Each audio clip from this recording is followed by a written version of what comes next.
my friends, and welcome back to another day here at Reachin Reverie.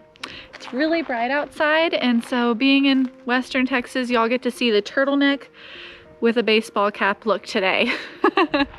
And in today's video, I am gonna try my darndest to multitask. And what does that look like for me? Well, we're gonna try to record a video.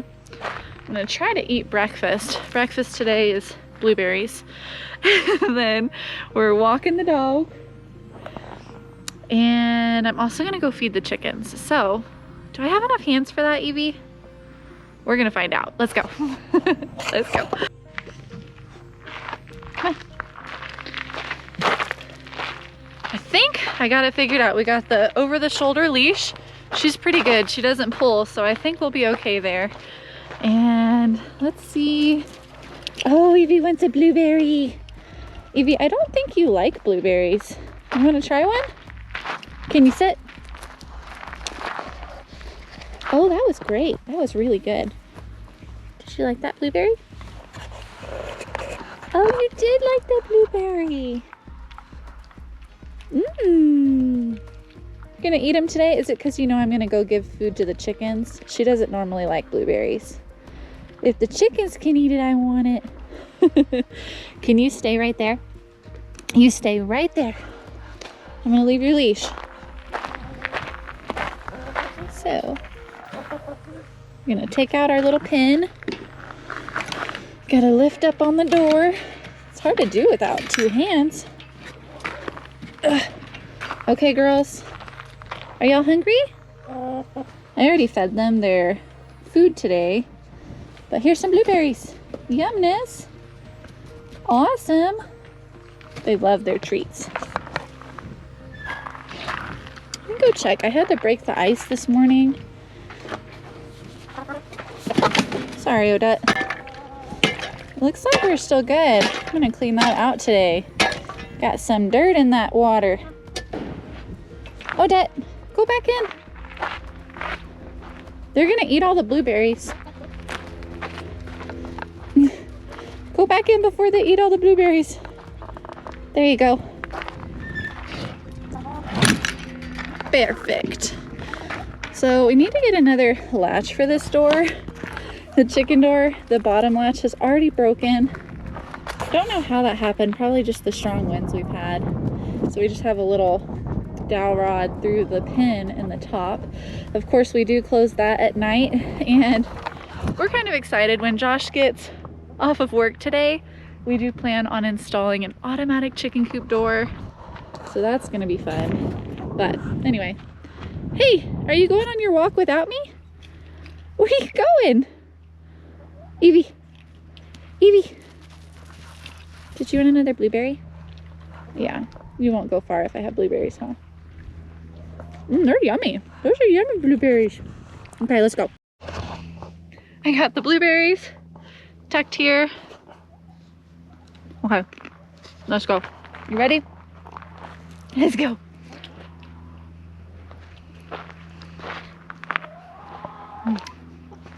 So y'all saw in a recent video that we are working on our gardening space. Oh, I can't even try to contain my excitement here. I am so excited for this. This is awesome.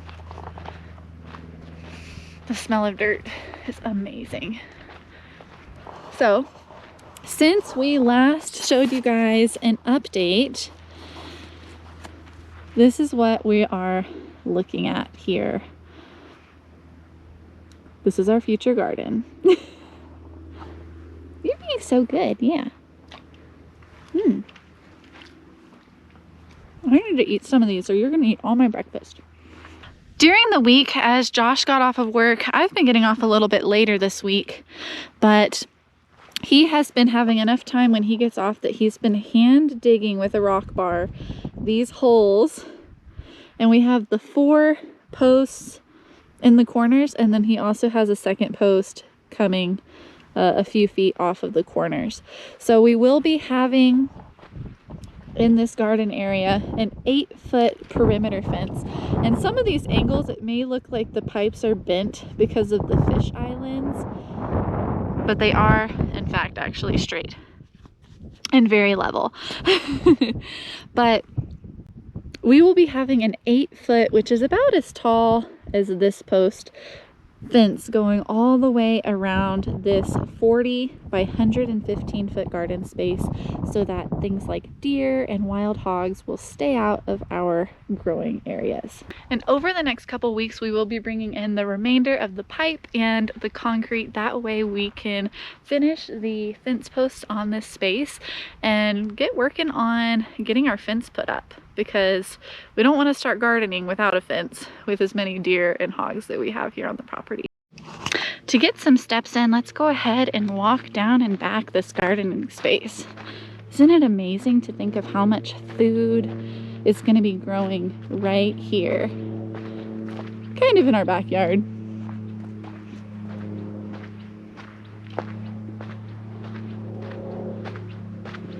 All the tracks, the deer are already in here. It'll be good to put up some fencing. And here's the other corner.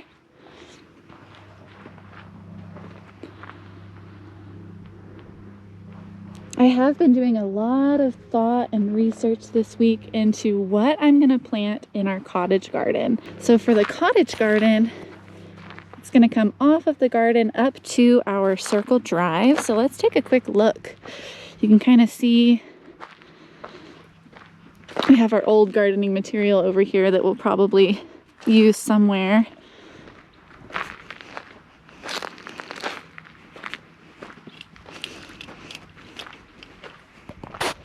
But here is our circle drive. It comes in up the driveway and around, and it connects over where the chicken coop is and goes right back out. And so in this space, essentially just on the other side of this mesquite tree, from here to the garden, there's going to be this triangular growing patch that will have some snaking and spider webbing of nice walking paths. And all in these areas, I'm going to plant clusters of annuals, perennial flowers, some small shrubby trees like potentially some dogwoods or quince bushes, things that are going to grow year round, to include some winter aspect, some winter interest into this space, as well as things that are hopefully going to succession bloom throughout every part of the year, so that we can invite pollinators into the garden and also invite people. It's going to be a really beautiful, lovely triangular space right here that's going to draw you into the garden. And once you get into the garden, that's where we get all of our yummy food. And then when you bring the soil into the mix, whew, it can be crushing thinking about how much the startup cost of a garden is. Now, with the way that we garden, once you get started, the soil gets better and better each year. So really, it's just that initial plunge into the deep end that we are having to overcome. And overcome it we did. It seems like every step of the way since we've bought this property, even before we bought the property, it's been falling into place effortlessly and everything's been going our way. And it's just, I feel like I've just been giving so much of that to God, like so grateful, the gratitude. It's just, I can't have planned it even better. Everything's just been falling right into place perfectly. You gonna catch it this time? Nope. Uh-oh, that one went in the dirt. Do you want a clean one? She says, nah, it's good. Ooh, dusty nose, Evie. Here. Yumness. Those are really tart. And they're almost crunchy. These are good blueberries, huh, Evie? Very, very good blueberries. Those are very good. We're gonna try one more time. Can you catch it? You gonna try? I'll stand so the sun's not in your eyes. Ready? Nope. That's okay. We all have our strengths and weaknesses, Evie. Here, Evie, leave it. Evie, leave it. Let go. Here, eat this one. That one's fresh. We'll let the birds have that one. You're getting all that dirt in your nose. Your nose is so long. You gotta bury your face to pick it up off the ground.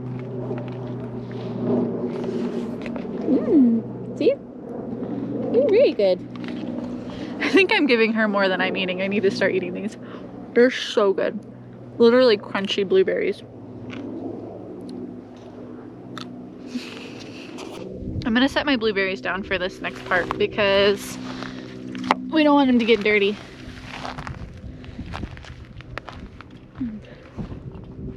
You guys, we were missing soil, and now we have that component.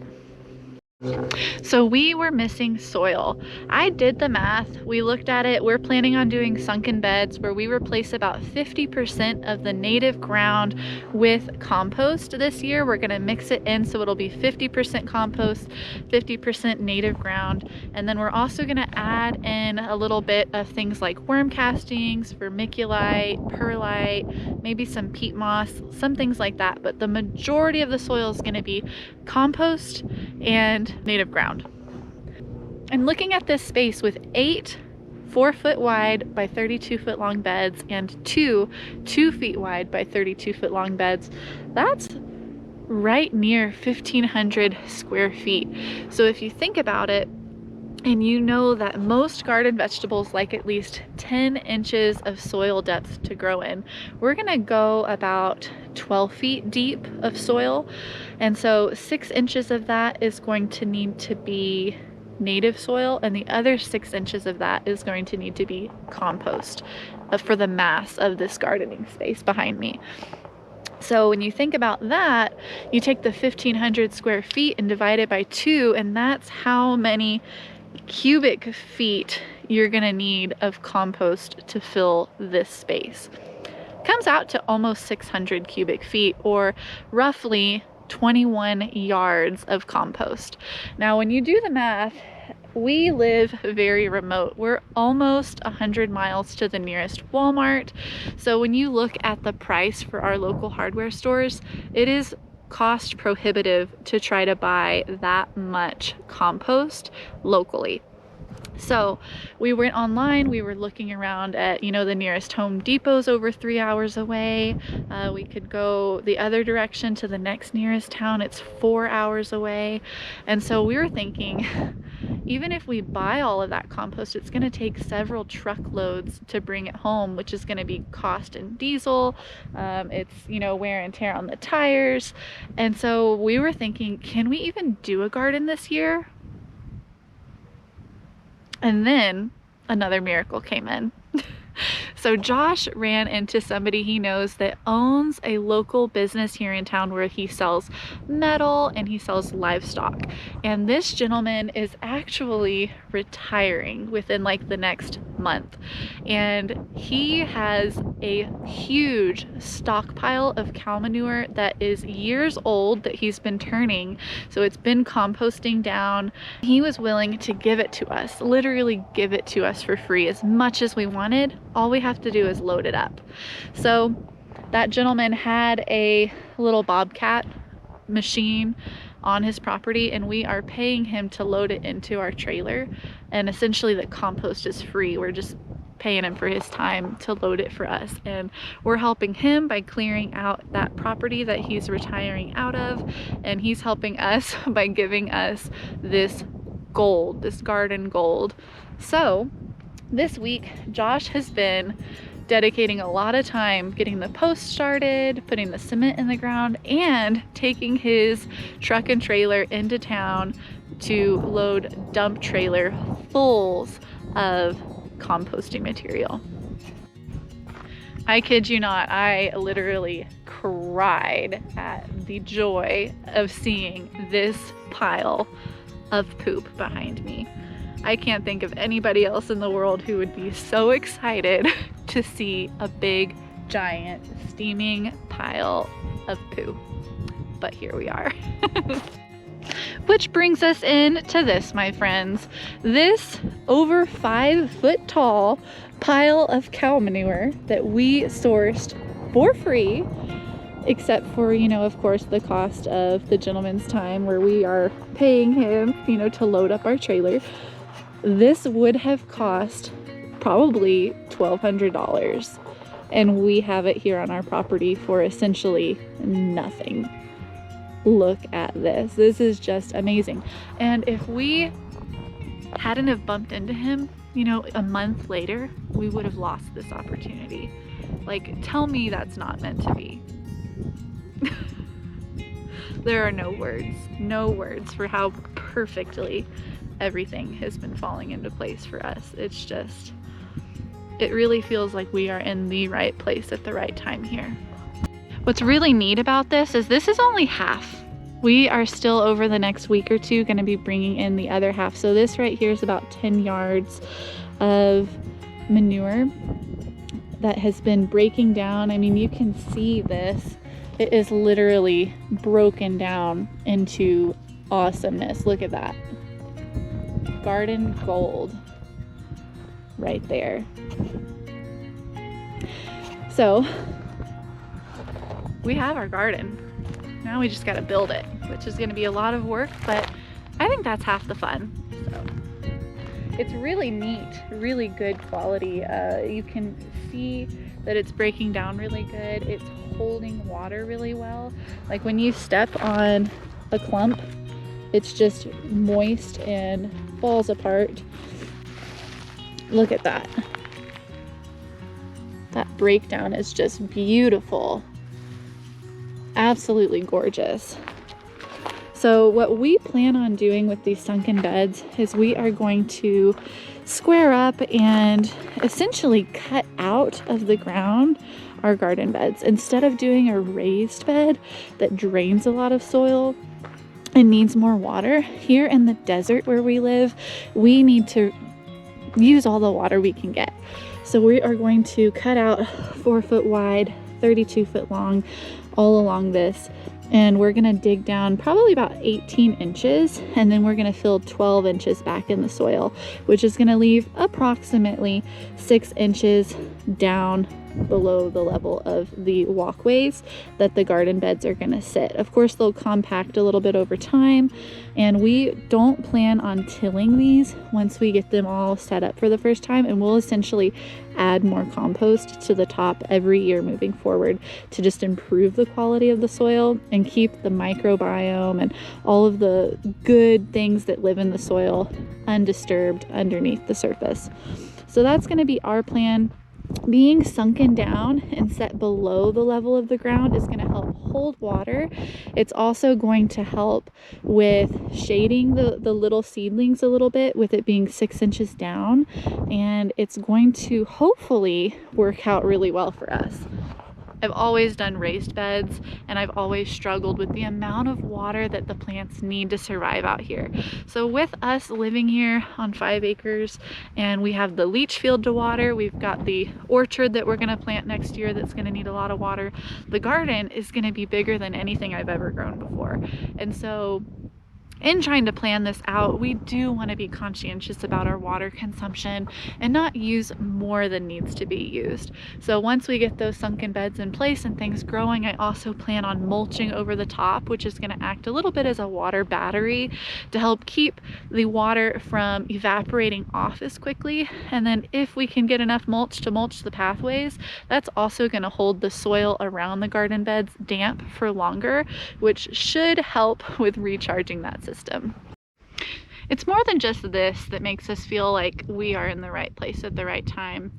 We bought this 5 acres, and we had actually considered a 2-acre plot a couple miles away before we bought this one, and that property fell through. We did put an offer on it, but we had gotten a quote for the property across town, and for the 2 acres to dig a well, we were quoted close to $60,000 to build a well. The quote for this property is more like $10,000 to $15,000. So already the cost of a well is something that was more doable for us. Additionally, with this 5-acre property that we ran into, starting in 2025, our county has decided that if you own 2 acres or less, you cannot have a well. So if we had gone with that property, we would have been told no, you can't have a well, which would have extremely limited our ability to have water on that property. We had looked into that property quite a bit. We do a lot of research before we jump into anything, and we had looked and it did not qualify for city water. So if we had bought that 2-acre property, we would be stuck with water tanks, water catchment, rainwater collection, and hauling water for the time that we owned it. This 5-acre property, when we bought it, there weren't a whole lot of restrictions on wells, but starting here in 2025, now if you own 5 acres or less, you have to apply with the city first, and if the city says that you can have city water, you will be denied a well. And so that's something we didn't want.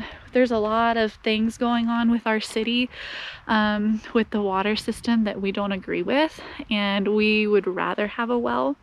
We live outside of city limits, and there technically is a meter at the front of our road that we could tap into city water, but it's a mile from where our property is.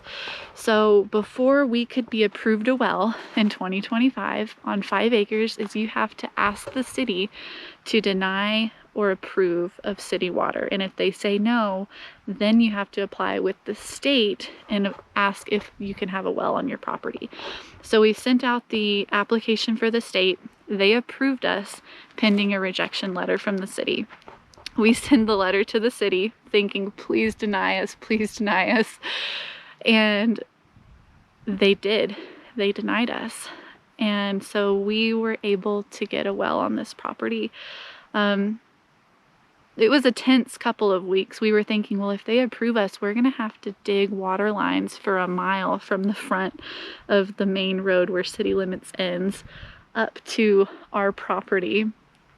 And that's going to be awful because it was just going to be a big process, you know, getting approval from the road to be able to dig on that whole length, to have to get the material for that, to risk people running over it, and then having something we didn't want. We didn't want city water. So now getting the denial from the city to provide city water to us, we're able to move forward with our well, which has just been the best blessing ever. So between the well situation that has been tense over the past couple weeks, and then looking at the finances of building a garden, and then running into free garden gold at the last minute right before he's done and it wouldn't have been available anymore, there's just so much gratitude to be had, and it's amazing. That's our little garden update. And Evie over here, she's used to my squirreliness, and anytime I start looking at plants or ground or soil, she grabs a seat and waits it out. You ready to keep walking? Let's go. She's like, all right, don't stop again. Let me see this foot. Make sure we get the leash out from under your leggy. And for anybody that's been wondering how Evie's doing, she did break her leg. It looks great. It's healed pretty good. Besides it being not completely straight and missing some bone right there, a little concave, she is able to walk. Can I see it? Can you sit for me? Can I see your leg? Yes, thank you. She is able to walk. She does have a hot spot right there, and the hair's never going to grow back. So when she's not supervised, she gets a cone so she doesn't lick it raw. But when she is supervised, she gets to be a free dog. A free doggy. But she can walk on it like normal. We've been told to not let her run again, that the leg will not support running. But other than that, it's a good life. As a 7-year-old, she doesn't run a whole lot. Anyway. She's excited. Let's go for a walk.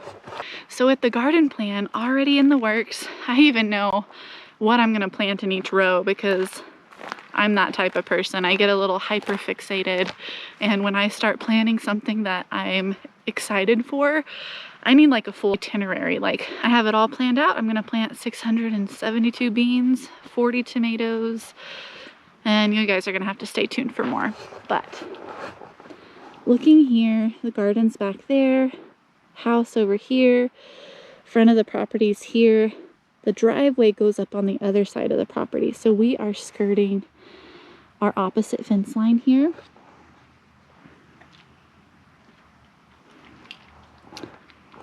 And essentially, just on the other side of that big mesquite there, moving forward, we are going to plant an orchard here next year. Josh and I got the big old measuring tape out and we measured it out, and we are going to have room for 9 rows of trees. And our rows are going to be about 190 feet long for the first several rows, and then it's going to taper down 170, 140, and our front row is only going to be 120 feet long. So all in this space, we plan on planting the trees, you know, spaced apart. The rows are going to be about 15 feet apart. We're going to try to leave larger mesquites in here and prune them down into tree shape if they can fit in the shape of the rows, because mesquites are really good for the environment, and we can harvest the bean pods to make flour. So it would be essentially another tree in the orchard to harvest. But a lot of the other stuff, like the javelina bushes, the cactus, the cat claws, are probably going to be taken out. So all in this space, we do have really big plans. We want to grow some stone fruit like peaches and nectarines and plums. We want to grow pears and apples and cherries. And we also want to, up here on the front row, that 120-foot row, which is going to go about right here, we actually plan on growing grapevines. So here we are, over a year in advance, and I'm planning it out. By next year, I'm gonna know what trees are gonna go where, how many trees we can have. We did some rough math, and spacing the trees the way we are, we're probably gonna have between 130 and 150 fruit trees in this space. Now, if we went online and bought all of those, it would probably be cost prohibitive, and it would take us about 10 years of investment to build our orchard. And then once you plant the fruit trees, it's still several years sometimes before you get fruit. So we're gonna look into local. We have a couple friends that have some fruit trees, and we're gonna explore trying to propagate cuttings from the fruit varieties that we like, trying to take advantage of gifts of fruit trees and propagating as much as possible, and then just kind of work it slow and chip away at it. And if it's meant to be, maybe another miracle will be knocking at our door when it comes time to plant the fruit trees. So I'm off today, and Josh, he's working. He gets off at 3. So when he gets off, we'll work on the chicken coop door. We'll probably work on the garden a little bit more. And, you know, we'll just keep chipping away at our projects, one project at a time. So while I amble up and down the drive, walking the circle around the yard as I do every day with Evie, I'm gonna get back to eating my blueberries and let you guys enjoy the rest of your day. But thank you guys so much for hanging out with us today. Me and Evie over here. Thank you for coming along for the excitement that I have in big, large piles of poo. And for listening in on our plans of the future. If you like this video, don't forget to give us a big thumbs up. That way we know what you like and what we can move forward with sharing with you guys. If you do like this video, also hit that subscribe button, because as you can see, we have a lot of projects in the works and a lot more projects to come that we'd love to share with you. So stay up to date with what's going on by hitting that subscribe button so you don't miss out on what's coming next. And in the meantime, keep doing what you're doing. Do something that you love today, and be grateful for all of the miracles that are happening around us. Until next time, y'all have a good one. What is this, Evie? A dog food bag. We don't even get this type of dog food. Must have blown in from town, huh? Well, lucky it came into our yard. That way we can throw you away, huh? The perks of West Texas wind. Yeah. Let's go. She's like, we already walked up and down this driveway 4 times, woman.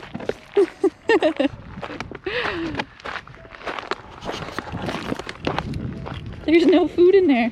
I can give you another blueberry though.